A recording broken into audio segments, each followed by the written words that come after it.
Si aujourd'hui tu procrastines, la première chose que je voudrais te dire, c'est qu'on peut venir à bout de ce problème de façon 100% logique. La procrastination, c'est pas un truc mystique, c'est pas un phénomène incompréhensible. Concrètement, si tu prends 100 personnes qui procrastinent ou qui se définissent comme procrastinateurs, que tu les observes, tu vas voir que ce sont les mêmes causes qui mènent aux mêmes conséquences. Tu vas pouvoir regrouper des causes, tu vas pouvoir trouver des raisons qui sont valables pour beaucoup de gens dans cet échantillon de 100 personnes. Donc c'est quelque chose qui est tout à fait compréhensible. Si c'est compréhensible, c'est des causes qu'on peut comprendre, c'est des causes qui mènent à des conséquences, on peut donc réussir à trouver des solutions à ces causes pour qu'elles mènent à des conséquences différentes. Et même pour toi, c'est-à-dire que si tu analyses un tout petit peu, tu peux rapidement te rendre compte que finalement, c'est souvent les mêmes choses, notamment les mêmes émotions qui vont te faire procrastiner, c'est-à-dire qui vont te faire ne pas passer à l'action. La difficulté en fait avec la procrastination, comme je te disais, comme j'ai commencé à te le dire, c'est que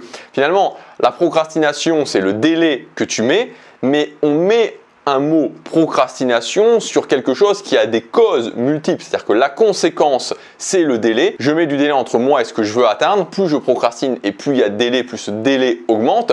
Mais au final, la procrastination c'est vraiment la conséquence, mais les causes sont elles multiples. Et c'est pour ça aussi que beaucoup de personnes ont du mal à lutter contre la procrastination parce que c'est souvent un mélange de causes qui nous sont aussi personnelles. Alors même si on peut les retrouver si on faisait, comme je t'ai dit, avec des échantillons de beaucoup de personnes, mais quand on est tout seul face à soi, face à sa procrastination, ça peut être un petit peu compliqué. Dans cette vidéo, je vais te dire exactement quoi faire pour que tu puisses régler ce problème de la procrastination. Alors le truc sur lequel je voudrais insister, c'est sur le côté de ne pas prendre la procrastination à la légère, de réfléchir vraiment sur le coût au niveau du long terme, ce que la procrastination te coûte au niveau du long terme. C'est-à-dire que si tu n'agis pas pendant 1 mois, 2 mois, 3 mois, qu'est-ce que ça te coûte au niveau du long terme? Qu'est-ce que ça fait? Qu'est-ce qui va se passer dans ta vie sur le long terme? C'est important de prendre conscience de ça. Et tu vois, en fait, ce que j'ai remarqué, c'est que dans la vie, les trucs les plus dangereux, en fait, c'est souvent ça. C'est-à-dire, c'est souvent les choses qui n'ont pas l'air très graves sur le court terme. C'est-à-dire, sur le court terme, on va avoir tendance à se dire « Allez, c'est pas très grave. » Tu vois, tu peux avoir le bon ami qui te tape sur l'épaule, qui dit « Allez, c'est pas grave. Tu le feras demain, tu le feras après-demain. » Mais ce type de choses, en fait, c'est souvent les choses qui donnent le plus de conséquences sur le long terme. Je te prends un autre exemple, les micro-dépenses. Tu vois, les micro-dépenses, te dire bah, « Allez, je dépense 2 € pour ça, je dépense 3 € pour ça. » Tu vois, c'est pas très grave. Et c'est justement, d'ailleurs, aparté, c'est justement ce principe maintenant qu'utilisent les applications ou les jeux sur smartphone. Tu vois, tu as plein de jeux qui sont sur des business models qui sont gratuits et qui sont sur des micro-achats. Et justement, ces micro-achats, on sait très bien que les micro-achats, on se dit, c'est pas très grave. Allez, 50 centimes ou 2 € ou 3 €, allez, c'est pas grave, c'est pas beau, ça n'a pas beaucoup d'importance. Mais en fait, si tu faisais la somme de toutes ces micro-dépenses et que ces micro-dépenses, tu les ajoutais et que ensuite tu les cumulais sur tout ce que ça aurait pu donner si tu utilisais un effet de levier comme les intérêts composés sur 30 ans, tu te retrouves avec une somme qui est astronomique. C'est-à-dire que tu as perdu au final une somme qui est astronomique. Et là, on peut le calculer. Sur l'argent, on peut très concrètement le calculer. Mais c'est le même principe sur la procrastination. C'est-à-dire que c'est exactement la même chose sur la procrastination. Ça n'a pas l'air grave. Mais si on ajoutait toutes les choses où il y a de la procrastination et qu'on les cumulait avec ce qui aurait pu se passer justement sur des années et des années, tu t'aperçois que la courbe de tes résultats, au lieu d'être peut-être comme ça, elle aurait été comme ça. Donc, il faut, et ça, c'est, je veux dire ça, au-delà de la procrastination, toutes ces choses qui ont l'air insignifiantes sur le court terme, il faut les prendre avec beaucoup de précautions et la procrastination en fait partie. Donc dans cette vidéo, on va partir du principe que tu te définis comme un procrastinateur, c'est-à-dire que tu as vraiment du mal à passer à l'action et que régulièrement tu te dis je n'y arrive pas, je procrastine, je suis un procrastinateur. La première chose, c'est que procrastinateur, ça n'existe pas pour une raison qui est très simple, qui est très logique, c'est que la procrastination, ce n'est pas quelque chose d'inné. Si c'était quelque chose d'inné, on pourrait imaginer une situation, une scène où tes parents seraient aller voir des amis et quand tu avais par exemple 3 ans et que les amis auraient dit à tes parents mais il a 3 ans et il marche toujours pas, il parle toujours pas, et là tes parents lui auraient dit bah non il marche toujours pas, il parle toujours pas, mais qu'est-ce que vous voulez? C'est un procrastinateur. Et évidemment, c'était pas le cas. À quelques nuances près, les enfants parlent et marchent tous plus ou moins autour du même âge. Il n'y a pas d'enfants, si ce n'est d'éventuelles problématiques spécifiques, d'éventuels handicaps, mais pour les enfants qui n'ont pas de handicap particulier, il n'y a pas d'enfant qui va se mettre à marcher à 10 ans parce qu'il a procrastiné, parce qu'il ne le faisait pas à cause de la procrastination. Ça n'existe pas.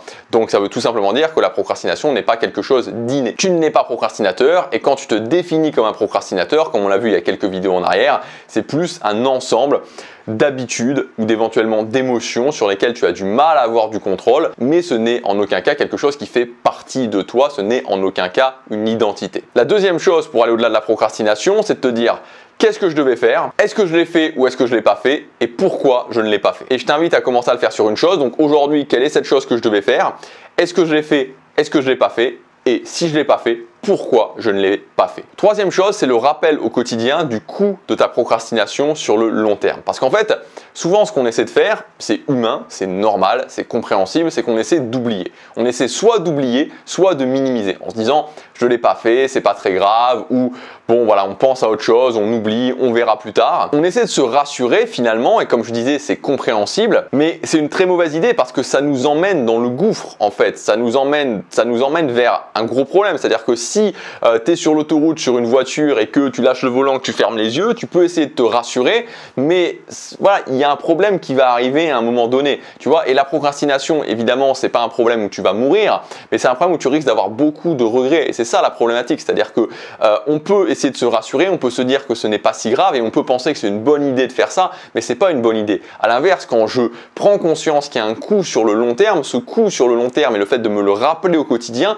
va me donner l'énergie d'agir, va me mettre vraiment dans ce qu'est la réalité. Donc de te rappeler le coût sur le long terme et aussi de te poser la question à quel point tu veux battre cette procrastination, à quel point c'est ta priorité de battre la procrastination et de faire les choses qui sont importantes pour toi. Le quatrième point, c'est aussi le fait que la procrastination peut être un signe de passer à autre chose. Et j'insiste aussi là-dessus parce que à un moment donné, c'est-à-dire que si à un moment donné tu procrastines et que tu ne fais rien, et que tu n'as pas envie de faire quelque chose, c'est-à-dire qu'il y a aussi une différence entre le fait de ne rien faire et le fait de ne pas avoir envie de tester des choses, c'est peut-être un signe que finalement ça n'a pas vraiment d'importance pour toi et ça peut être une bonne idée de changer. C'est-à-dire qu'à un moment donné, quand tu te dis voilà, je procrastine, je ne le fais pas, que tu le sais, que tu n'as même pas envie de tester des nouvelles choses, tu n'as même pas envie de mettre en place des nouvelles méthodes dans ta vie, alors peut-être que c'est un signe que pour le moment, en tout cas ça ne veut pas dire pour tout le temps, mais que pour le moment c'est peut-être intéressant pour toi de passer à autre chose. Parce que procrastiner c'est une chose,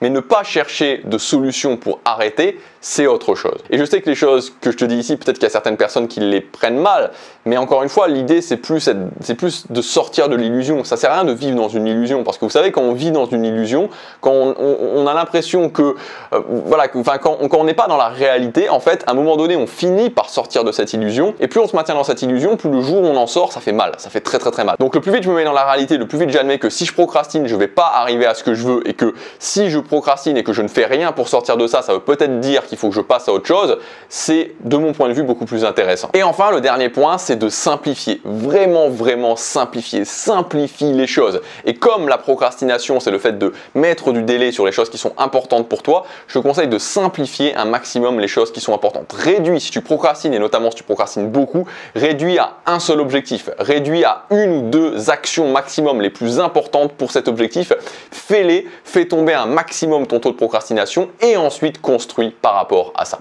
Voilà pour cette vidéo, j'espère qu'elle t'aura aidé. Si tu veux aller plus loin, tu as accès jusque demain à ma formation, ça s'appelle Vaincre la procrastination à son prix de lancement, tu as un coupon de 120 € de réduction pour y accéder. C'est le premier lien dans la description, c'est pour acheter la formation à l'unité. Tu peux aussi accéder à mon offre, le pass illimité, où tu retrouveras cette formation et plus de 100 autres formations en accès totalement illimité. Donc si tu veux prendre ton accès pour ce pass, c'est un abonnement qui est sans engagement, c'est le deuxième lien dans la description, ça se termine dans pas très longtemps, donc si ça t'intéresse, je te conseille tout simplement de cliquer et de voir si c'est pour toi.